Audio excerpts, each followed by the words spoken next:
Lalu saya menyampaikan dengan singkat khotbah yang bertemakan Tuhan lebih dari oksigen. Hari ini saya akan menyampaikan tema perjuangan yang benar. Sekali lagi tema khotbah saya pada hari ini adalah perjuangan yang benar. Sebelumnya saya mengucapkan selamat ulang tahun untuk Bapak Ferry Bernardus yang hari ini tanggal 10 Februari 2021 namun masih dalam perawatan di Rumah Sakit Umum Yohanes Kupang. Tidak apa-apa Pak Ferry. Yang menjelas pasti dimanapun kita ada, kita bisa berjumpa dengan Tuhan. Dan kita syukuri kalau kita masih bisa sehat sampai hari ini. Walaupun dalam perawatan, tapi kita bersyukur kesehatan Pak Ferry semakin ada progres yang sangat baik. Dan itu semua karena anugerah Tuhan. Baik, Lukas pasal 13 ayat 24 akan menjadi dasar pembahasan kita. Dan ini ada beberapa seri ya. Jadi ada beberapa seri. Ini sebenarnya lanjutan dari kemarin ya. Lanjutan dari kemarin, Tuhan lebih dari oksigen. Tapi subtemanya ini adalah perjuangan yang benar ya. Jawab Yesus kepada orang-orang di situ. Berjuanglah untuk masuk melalui pintu yang sesak itu. Sebab aku berkata kepadamu, banyak orang akan berusaha untuk masuk, tetapi tidak akan dapat. Saya ulangi yang saya bold kuning. Berjuanglah untuk masuk melalui pintu yang sesak itu. Ibrani pasal 12 ayat 1-2. Karena kita mempunyai banyak saksi, bagaikan awan yang mengelilingi kita. Marilah kita menanggalkan semua beban dan dosa yang begitu merintangi kita. Dan berlomba dengan tekun dalam perlombaan yang diwajibkan bagi kita. Ayat 2. Marilah kita melakukannya dengan mata yang tertuju kepada Yesus yang memimpin kita dalam iman dan yang membawa iman kita itu kepada kesempurnaan, yang dengan mengabaikan kehinaan tekun memikul salib ganti sukacita yang disediakan bagi Dia yang sekarang duduk di sebelah kanan takhta Allah. Mari kita mulai Bapak Ibu. Hidup adalah perjuangan sejak lahir sampai mati. Sekali lagi, hidup manusia adalah perjuangan sejak lahir sampai mati. Bahkan sebelum lahir, sudah ada perjuangan dalam proses sampai kepada pembuahan. Nanti kita akan bahas ya. Mari kita lanjut. Proses terjadinya kehamilan. Saya akan mulai dengan ini supaya kita bisa dapat gambaran tentang hidup manusia itu seperti apa. Awal kehidupan seorang manusia. Sudah diklik ya Pak Wilayah. Seorang wanita dapat dikatakan hamil saat pembuahan berhasil terjadi. Jadi tanpa ada pembuahan yang berhasil terjadi, maka seorang wanita tidak bisa hamil. Artinya tidak mungkin ada awal kehidupan dari seorang manusia yang akan dikandung dalam kandungan seorang perempuan. Lanjut. Sebelum pembuahan terjadi, Bapak Ibu perhatikan ini perhatikan baik-baik. Sebelum pembuahan terjadi, ada 300 juta sel sperma. Sekali lagi, sebelum pembuahan terjadi, ada 300 juta sel sperma akan berjuang sampai tertinggal ratusan sel saja. Dalam perjuangan, sel sperma ini menuju ke titik sasaran, yaitu ke vagina. Sampai tertinggal ratusan sel sperma untuk lanjutkan perjuangan mencapai tuba falopi, yaitu lokasi di mana sel telur berada. Jadi sebelum menjadi seorang janin, sebelum menjadi bayi, itu ada perjuangan Bapak Ibu. Ada 3 juta sel sperma yang berjuang dan hanya satu yang akan keluar sebagai pemenang. Dari sisa ratusan sel sperma yang berjuang, hanya satu sel sperma yang berhasil sebagai pemenang untuk bertemu dengan sel telur. Bayangkan, ada 300 juta sel sperma yang berjuang, yang pada akhirnya hanya satu sel sperma saja. Hanya satu sel sperma yang keluar sebagai pemenang. Dan itu yang akan menjadi Johnny Kilapong, Willa Napnome, Lydia Bernardus, ya, dan lain-lain. Ya. Nah, ini saya tunjukin dari gambar di internet, saya ambil fertilasi atau pembuahannya. Ya, hari pertama, hari kedua, jadi setelah pembuahan, maka hari pertama dia akan menjadi sel tunggal atau sigot. Hari kedua menjadi 2 sel. Hari ketiga menjadi 4 sel. Hari keempat menjadi 16 sel. Hari kelima menjadi blastokista awal. Hari ke-6 sampai ke-7 blastokista tahap akhir. Hari ke-8 sampai 9 embrio memulai implantasi. Jadi semua ada proses perjuangan. Tidak instan. Makanya manusia disebut makhluk yang pertumbuhannya progres. Sifatnya progresif. Tidak ada orang lahir langsung umur 40. Nggak ada. Ya. Setelah sel telur dan sperma bertemu, proses pembuahan akan terjadi. Ya, ini saya membangun pengantar dasar bagaimana kehidupan itu terjadi, sehingga ketika kita memahami tentang konsep kekristenan, kita memahami dengan benar, dasarnya benar. Ya. Karena ini akan menjadi dasar untuk kita bisa paham tentang kehidupan itu, ya. Nah, berikutnya. Menjadi seorang manusia adalah perjuangan. Nah, kita lihat tadi prosesnya. Jadi menjadi seorang manusia itu perjuangan, Bapak Ibu. Tidak langsung jadi. Setiap orang memiliki perjuangan hidup. Saya memiliki perjuangan hidup. Ya, sebagai seorang manusia. Pak Willa memiliki perjuangan hidup sebagai seorang manusia. Masing-masing kita memiliki perjuangan hidup. Tapi nanti kita harus cek, apakah hidup yang kita perjuangkan ini sudah memiliki nilai-nilai kebenaran, atau apakah hidup yang kita perjuangkan ini sudah benar atau belum. Nanti kita akan bahas, ya. Perjuangan hidup menjadi paket perjalanan kehidupan manusia. Jadi bayangkan, ini tidak usah bicara dulu kebenaran, terlalu tinggi. Bicara tentang kehidupan manusia, semua orang itu pasti berjuang. Tidak ada manusia yang tidak berjuang dalam kehidupan. Nggak ada. Tidak ada. Hewan aja pasti berjuang mencari makan, Bapak Ibu. Apalagi manusia. Ya, nanti kita akan lihat pandangan-pandangan Kristen yang memang Kristen instan, aduh, terlalu jauh dari kebenaran. Banyak orang Kristen hidupnya di bawah standar hidup pada umumnya.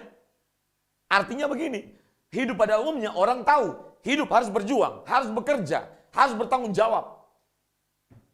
Tapi ada orang Kristen menganggap ketika jadi Kristen, semuanya disiapkan Tuhan. Ini berbahaya sekali. Dan mau kerja. Kayak pandemi begini. Doa menjadi senjata. Tapi tidak melakukan tanggung jawab. Tuhan lindungi kotaku, Tuhan lindungi kami dari COVID-19. Tapi tanggung jawab nggak dilaksanakan. Itu doa yang mencobai Tuhan. Yang meremehkan Tuhan. Ini pandangan yang salah. Lanjut. Perjuangan hidup manusia. Mari kita lihat jenis-jenisnya. Ada yang saat ini sedang berjuang dengan sakit penyakit. Ya. Saat ini nih, banyak orang yang berjuang dengan sakit penyakit. Ada juga yang berjuang dengan bencana. Di daerah Kalimantan Selatan dengan banjir, Manado tanah longsor. Di Sulawesi Barat itu dengan gempa bumi. Ada juga yang berjuang dengan krisis ekonomi. Seluruh dunia mengalami krisis, ya. Dunia usaha berjuang agar tetap bisa survive menghadapi berbagai macam perubahan yang sifatnya eksponensial dan disruptif. Jadi kalau namanya disruptif itu gangguan yang unpredictable. Tak dapat diprediksi. Dunia usaha sedang mengalami gonjang-ganjing. Ya. Para petani berjuang dengan kekeringan. Ada lagi yang berjuang untuk lulus dalam pendidikan. Sehingga ada yang kuliah sampai sudah S1 sampai 6 tahun, 7 tahun, 8 tahun, S2 sampai 3, 4 tahun. Ada. Ada yang berjuang untuk mencari pekerjaan. Bisa klik lagi Pak Gila. Ada yang berjuang mencari pekerjaan Bapak Ibu. Pengangguran di Indonesia ini puluhan juta. Tapi banyak orang yang sudah bekerja, tapi tidak ada rasa syukur kepada Tuhan. Bawaannya komplain, bawaannya bersungut-sungut, padahal sudah punya pekerjaan. Ya. Ada yang sedang berjuang untuk menemukan pasangan hidup yang ideal. Banyak orang yang masih single. Dan orang-orang tersebut terus mencari pasangan hidup yang ideal seperti apa.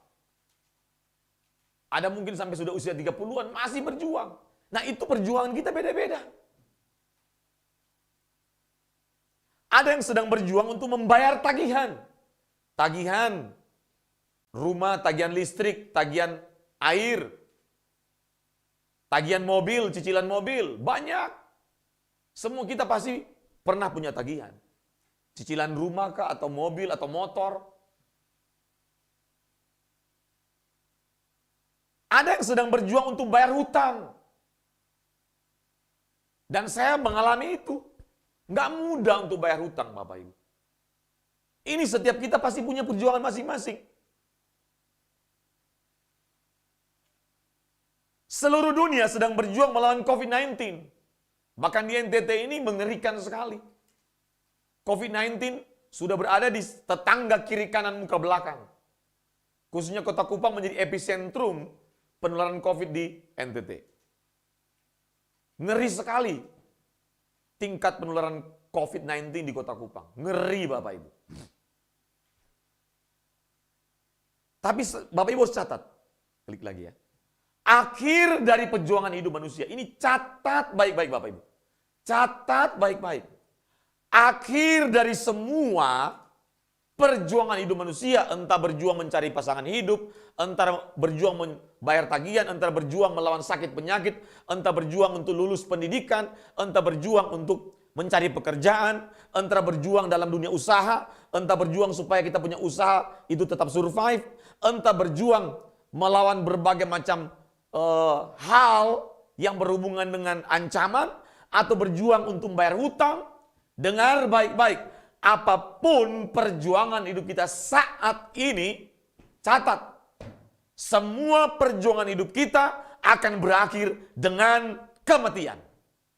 Tapi ingat, kematian bukanlah akhir dari perjuangan hidup manusia. Kita harus catat ini. Jadi apapun hidup yang kita perjuangkan saat ini, semuanya akan berakhir dengan kematian. Semua. Harus tanamkan dalam kesadaran kita, dalam batin kita, bahwa apapun yang kita perjuangkan, apapun, maka akan berakhir dengan namanya kematian.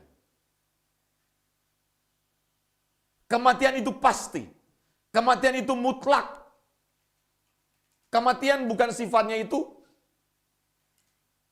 mungkin, bisa, ya bisa tidak. Enggak. Kematian itu pasti. Apa yang Anda perjuangkan sekarang? Apa yang kita perjuangkan sekarang?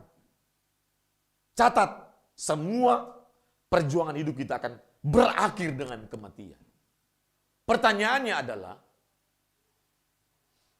apa tujuan perjuangan hidup kita? Klik lagi. Karena akhir dari perjuangan pasti mati. Maka seharusnya kalau kita hidup bijaksana, kalau kita hidup mengenal Allah, kita hidup sebagai orang percaya, seharusnya kita harus tetapkan, kita harus setting tujuan hidup kita harus jelas. Agar ketika maut mendekati kita, ketika kita sudah ada di ujung kehidupan, agar ketika maut menjemput saya dan saudara, kita sudah tidak lagi adalah kata semoga saya selamat, semoga saya masuk surga, semoga saya berjumpa dengan Tuhan. Tidak ada kata semoga. Pasti, harus pasti. Makanya saya pengen nyanyi lagu ini, Bapak Ibu. Lagu dari Bapak Yesus Sabdono. Ini bagus sekali lagunya. Sangat bagus. Satu hal yang aku harus paham. Mari kita nyanyi sama-sama. Ini bagus banget, Bapak Ibu. Harus tahu apa tujuan perjuangan hidup kita. Jangan menjalani hidup dan berjuang bodoh dalam kehidupan. Aduh, sayang sekali. Satu hal yang aku harus pahami, hari kematianku yang sudah pasti. Tak tahu kapan itu akan terjadi di perjalanan sisa hidup ini. Singkat maksudnya, aku harus mempersiapkan diri saat yang indah, hari kematianku.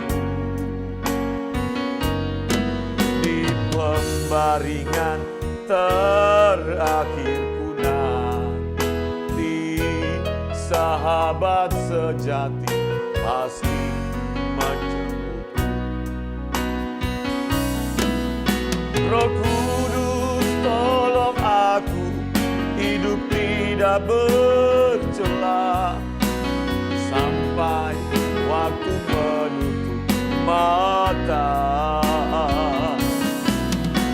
Ku rindu seperti Yesus, kesukaanmu Bapa, hidup ini jadi.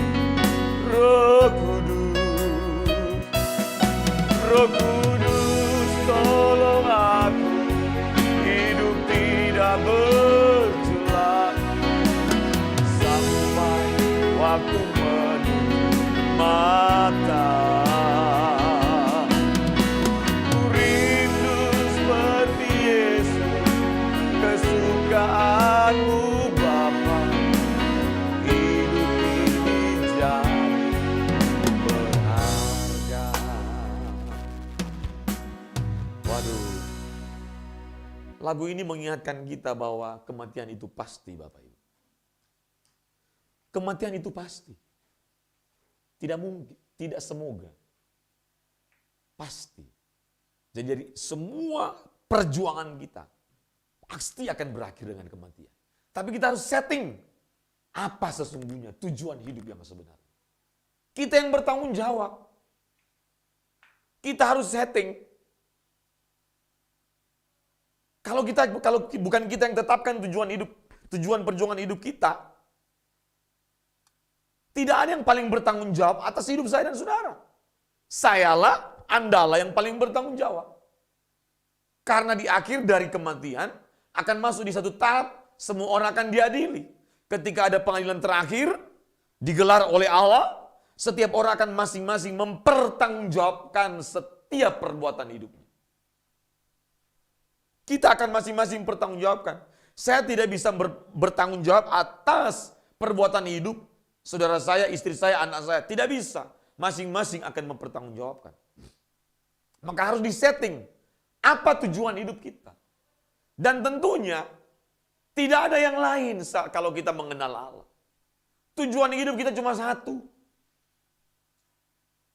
Untuk menjadi serupa dengan Kristus. Tidak ada yang lain. Perjuangan hidup kita cuma satu tujuan. Agar kita pada akhirnya menjadi serupa dengan Kristus. Tidak boleh yang lain. Tidak boleh kita menjadi serupa dengan dunia ini. Kata Roma pasal 12 ayat 1 dan 2. Tidak boleh. Itulah sebabnya tujuan dalam perjalanan hidup harus kita setting dari awal. Tetapkan dari awal. Tidak boleh tujuannya berbeda dengan apa yang diperintahkan Alkitab. Harus satu. Tujuan hidup kita harus diserupa dengan Kristus. Tidak boleh yang lain. Yang kedua, kemana akhir perjuangan hidup kita? Harus jelas. Kemana? Dan pasti kalau kita setting tujuan hidup kita serupa dengan Kristus, maka saya pastikan akhir dari perjuangan hidup kita, pasti kita akan berjumpa dengan Kristus, dan pasti kita akan diizinkan masuk dalam kerajaan Allah, memerintah bersama Kristus selama-lamanya. Yang ketiga, pertanyaannya adalah, apakah kita telah serius merenungkan hidup siapakah yang kita perjuangkan? Ini masing-masing kita yang jawab, ya. Harus masing-masing kita. Hidup siapa sih yang kita perjuangkan dari hari ke sehari, waktu bangun pagi, waktu kita mulai kerja.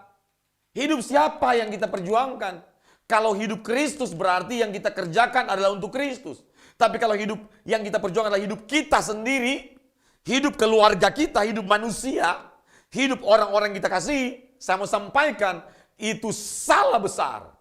Seharusnya yang kita perjuangkan adalah hidup Kristus yang harus kita kenakan dalam kehidupan saya dan saudara.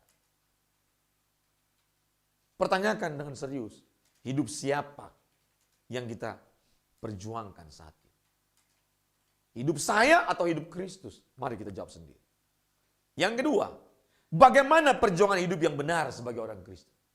Bagaimana sih? Banyak buku kesuksesan menawarkan bagaimana cara hidup sukses. Bagaimana berhasil dalam waktu 30 hari. Bagaimana berhasil dalam waktu 3 bulan. Bagaimana berhasil dalam waktu 6 bulan. Bagaimana berhasil dalam waktu 1 minggu. Bagaimana berhasil dalam waktu 9 bulan. Dan bagaimana berhasil dalam waktu 1 tahun. Banyak buku yang menawarkan jalan sukses bagi setiap orang. Tapi hanya satu pribadi yang menawarkan satu. Bagaimana hidup yang benar, yang berkenan di hadapan Allah. Anda boleh sukses, Anda boleh banyak uang, Anda boleh berprestasi di sekolah, berprestasi di kampus perguruan tinggi, Anda boleh berprestasi di masyarakat, Anda boleh dikagumi banyak orang, Anda boleh mencapai berbagai macam gelar. Anda boleh mendapatkan penghargaan dari penghargaan, baik tingkat regional, nasional maupun internasional. Tapi satu, kalau hidupmu tidak berkenan di hadapan Allah, semuanya sia-sia di mata Allah. Bagaimana perjuangan hidup yang benar sebagai orang percaya, sebagai orang Kristen? Kita harus gumulkan dengan serius, pertanyakan kepada Tuhan dengan serius. Harus, tidak boleh main-main. Mari kita lanjut. Ada pertanyaan, ini pertanyaan faktual. Apakah benar menjadi orang Kristen sejati tanpa perjuangan? Apakah benar? Dan ini fakta loh. Banyak orang menawarkan jalan mengikut Kristus, jalan mudah. Tidak ada perjuangan katanya. Semua itu anugerah. Semua itu kasih karunia. Mari kita lihat. Klik lagi. Lukas pasal 13 ayat 24 yang kita baca tadi. Jawab Yesus kepada orang-orang di situ. Berjuanglah untuk masuk melalui pintu yang sesak itu. Jelas. Sebab aku berkata kepadamu, banyak orang akan berusaha untuk masuk, tetapi tidak akan dapat. Banyak orang akan berusaha untuk masuk, tapi nggak bisa. Itulah sebabnya Yesus bilang berjuang. Berjuanglah untuk masuk melalui pintu yang sesak, yang sempit. Memang jalan mengikuti gaya hidup Kristus itu sempit, Pak, Ibu. Sesak. Tidak semua orang bisa masuk, bukan kata saya, kata Alkitab. Banyak orang berusaha untuk masuk tapi tidak akan dapat. Harus ada usaha, perjuangan keras. Harus berjuang, usaha itu nggak cukup. Berjuang, bukan hanya berusaha. Makanya banyak orang berusaha tapi nggak masuk. Maka yang bisa masuk di pintu yang sesak adalah orang yang berjuang. Karena kekristenan adalah perjuangan. Mari kita lanjut. Apakah benar menjadi orang Kristen sejati bebas masalah? Apakah benar? Ini pertanyaan faktual. Artinya memang kita temukan banyak orang Kristen yang menganggap jadi Kristen bebas masalah. Kristen seolah jalan tol ke surga. Nggak ada tantangan, nggak ada rintangan, nggak ada masalah, nggak ada pergumulan, nggak ada persoalan. Mari kita lanjut. Alkitab menjawab lagi. Buka 1 Korintus pasal yang ke-10 ayat 13. Pencobaan yang kamu alami ialah pencobaan biasa yang tidak melebihi kekuatan manusia. Bukan tidak melebihi kekuatan orang percaya, tidak melebihi kekuatan manusia. Apalagi orang percaya. Makanya jadi Kristen jangan cengeng, jangan bilang bebas masalah, salah, itu keliru. Kekristenan itu masalah, kekristenan itu perjuangan, kekristenan itu penderitaan memang. Justru untuk membentuk karakter kita agar menjadi serupa dengan Kristus yang diperkenan oleh Allah Bapa. Sebab Allah setia. Dan karena itu ia tidak akan membiarkan kamu dicobai melampaui kekuatanmu. Tuhan akan biarkan kita dicobai, mendapatkan masalah pergumulan, melampaui kekuatan kita. Nggak mungkin lebih. Ini kata Alkitab jelas. Pada waktu kamu dicobai, ia akan memberikan kepadamu jalan keluar. Sehingga kamu dapat menanggungnya. Bukan sehingga kamu bebas dari masalah. Nggak ada. Yang Alkitab katakan, sehingga kamu dapat menanggungnya. Itulah sebabnya Filipi 4 ayat 13 berkata, segala perkara dapat kutanggung dalam Dia yang memberikan kekuatan kepadaku. Itu kata Paulus. Jelas kata Alkitab. Segala perkara, klik lagi, dapat kutanggung dalam Dia yang memberi kekuatan kepadaku. Filipi 4 ayat 13. Jelas. Jadi Kristen bukan bebas masalah. Justru banyak masalah. Tapi ingat, Tuhan bilang, tidak melampaui kekuatanmu. Justru ketika kita menghadapi, Tuhan akan memberikan jalan keluar. Sehingga kita dapat menanggungnya. Bukan bebas, dapat menanggungnya. Untuk memperkuat otot-otot rohani, untuk melatih kita menjadi Kristen yang dewasa, Kristen yang tahan banting, Kristen yang tidak cengeng, Kristen yang memiliki spirit perjuangan, Kristen yang tak dapat dikalahkan oleh pergumulan, oleh pencobaan, oleh penderitaan. Karena Kristus bersama-sama dengan kita memberikan kekuatan dan kemampuan kepada kita untuk menanggungnya. Begitu. Jadi kalau kita hari ini sedang mengalami sakit penyakit, pergumulan masalah ekonomi, itu tidak melampaui kekuatan kita. Itu kata Alkitab. Tidak melampaui kekuatan manusia. Artinya manusia pada umumnya. Dan Alkitab mencatat berikutnya lagi. Sebab Allah setia. Ingat, Allah setia. Hari Minggu kemarin saya membahas dalam sesi yang pertama tentang kesetiaan Allah. Konsep kesetiaan Allah seperti apa. Nanti lanjut lagi minggu depan. Anda ikuti supaya mengerti apa konsep kesetiaan Allah yang benar menurut Alkitab. Jangan dijadikan murahan. Ya. Sebab Allah setia dan karena itu ia tidak akan membiarkan kamu dicobai melampaui kekuatanmu. Pada waktu kamu dicobai, ingat, catat ini. Pada waktu kamu dicobai, ia akan berikan kepadamu jalan keluar sehingga kamu dapat menanggungnya. Ini jelas Alkitab ngomong. Lanjut. Apakah benar Tuhan menyediakan jalan mudah bagi orang Kristen? Benar nggak kira-kira? Benar nggak Pak? Tuhan menyediakan jalan yang mudah. Mari Alkitab menjawab lagi. Klik lagi. Matius 10 ayat 38. Barang siapa tidak memikul salibnya dan mengikut aku, ia tidak layak bagiku. Jadi Tuhan tidak menyiapkan jalan mudah. Justru Tuhan siapkan jalan yang sulit. Via dolorosa. Jalan penderitaan, jalan salib. Agar dengan jalan penderitaan ini, agar dengan salib-salib yang Tuhan izinkan kita pikul, dapat membentuk karakter kita yang sombong, berangsur-angsur, kalau responnya benar, berangsur-angsur dibereskan, diperbaiki. Yang arogan dibereskan, diperbaiki. Yang matanya genit dibereskan, diperbaiki. Yang angku berangsur-angsur dengan salib dan respon kita yang benar berangsur-angsur diperbaiki. Untuk itulah salib diberikan kepada saudara saudara.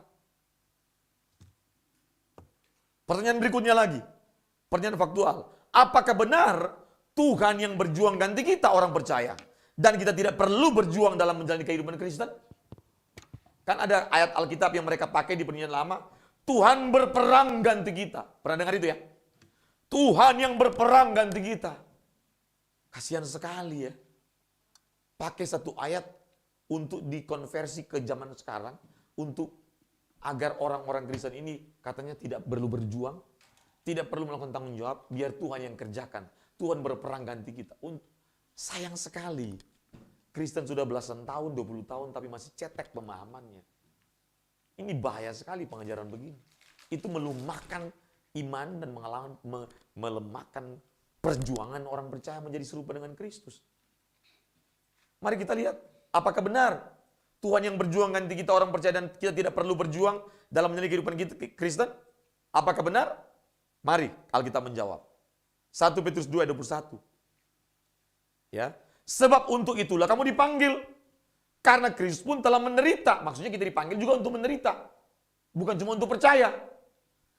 Karena sebab untuk itulah kamu dipanggil, karena Kristus pun telah menderita untuk kamu dan telah meninggalkan teladan bagimu supaya kamu mengikuti jejaknya. Jejak apa sih?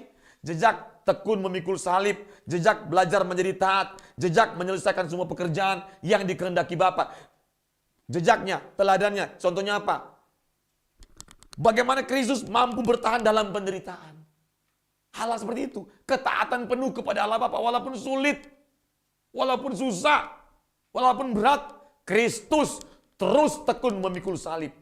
Terus taat kepada Allah Bapa sampai menyelesaikan di Golgota. Maka dikatakan tetelestai, is finished, sudah selesai. Perjuangan kita adalah menyelesaikan apa yang menjadi kehendak Allah dan pekerjaan Allah yang Tuhan percayakan kepada saya dan saudara. Ibrani 12 ayat 2. Ini Ibrani 12 ayat 2. Masih menjawab pertanyaan tadi. Marilah kita melakukannya dengan mata yang tertuju kepada Yesus. Yang memimpin kita dalam iman. Dan yang membawa iman kita itu kepada kesempurnaan. Yang, perhatikan, dengan mengabaikan keinginan. Tekun memikul salib. Ganti sukacita yang disediakan bagi dia. Yang sekarang duduk di sebelah kanan takhta Allah. Ikuti jejaknya apa? Tekun memikul salib. Abaikan keinginan. Orang pasti akan menghina kita ketika kita berusaha, berjuang untuk hidup benar. Pasti. Setiap orang yang berjuang untuk hidup benar pasti dihina. Pasti akan mendapatkan fitnah dan segala macam. Itu paket perjalanan hidup. Supaya spirit perjuangan kita makin hari makin murni. Motivasi kita makin hari makin murni. Dan agar karakter kita makin hari makin serupa dengan Kristus. Pertanyaan berikutnya. Pertanyaan faktual. Apa sebenarnya tujuan perjuangan hidup kita? Ya. Nanti ini kita akan bahas tuntas minggu depan. Bersama minggu depan. Oke? Ya. Saya 30 menit saja karena saya masih pemulihan ini. Makanya saya khotbah pakai ini Bapak Ibu. Tapi sudah panas ini. Minggu depan kita akan lanjut lagi ya. Ya. Untuk pembahasan ini. Oke. Mari kita bangkit berdiri.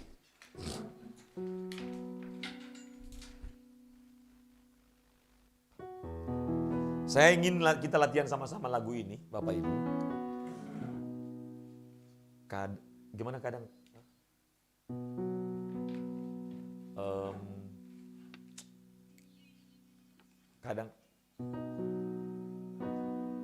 Kadang kau tak nyata. Enggak ditulis itu ya? Oke, yang ini aja deh. Langsung aja ini. Walau tak pernah lihat wajahmu, tanganmu tak pernah kuraba, tak pernah ku jamah ujungnya jubahmu, namun kehadiranmu nyata. Tak pernah lihat kosong kuburmu.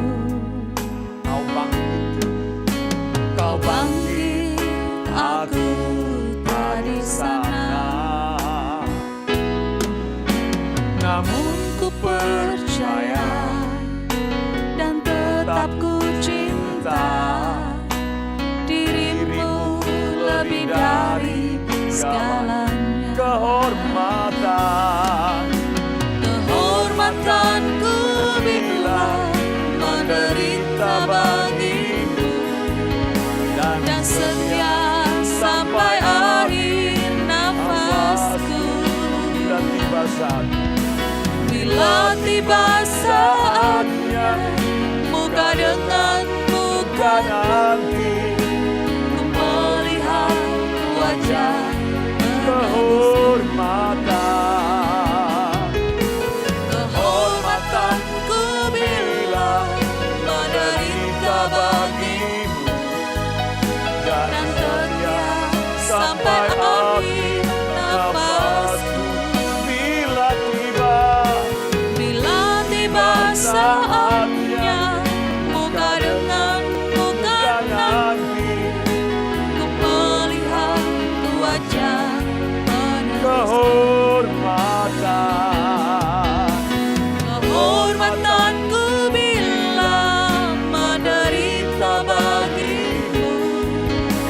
yang setia sampai akhir nafasku. Bila tiba saatnya Muka dengan muka nanti untuk melihat wajah penebusku. Melihat wajah penebusku. Katakan sekali lagi, ku melihat wajah penebus. Melihat wajah penebusku. Mari angkat tanganmu dua-dua. Perlindungan dari Tuhan Yesus Kristus menyertai kita. Pemeliharaan, penyertaan, dan pertolongan terus menyertai kehidupan saya dan saudara. Dan oleh anugerah Allah, engkau terus diberkati untuk kemuliaan nama Tuhan.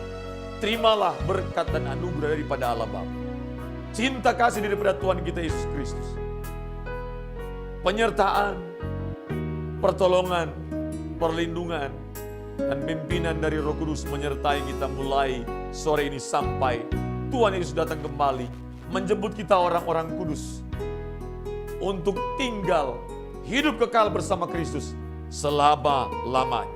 Dalam nama Yesus. Amin. Terima kasih Bapak Ibu, Tuhan berkati.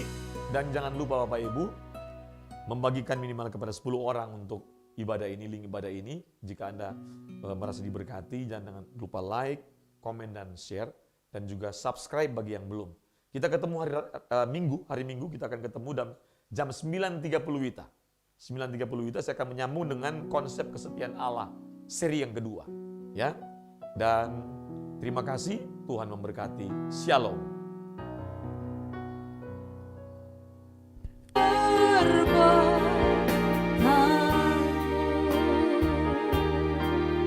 Ajaib perbuatan, oh, ajaib perbuatanmu.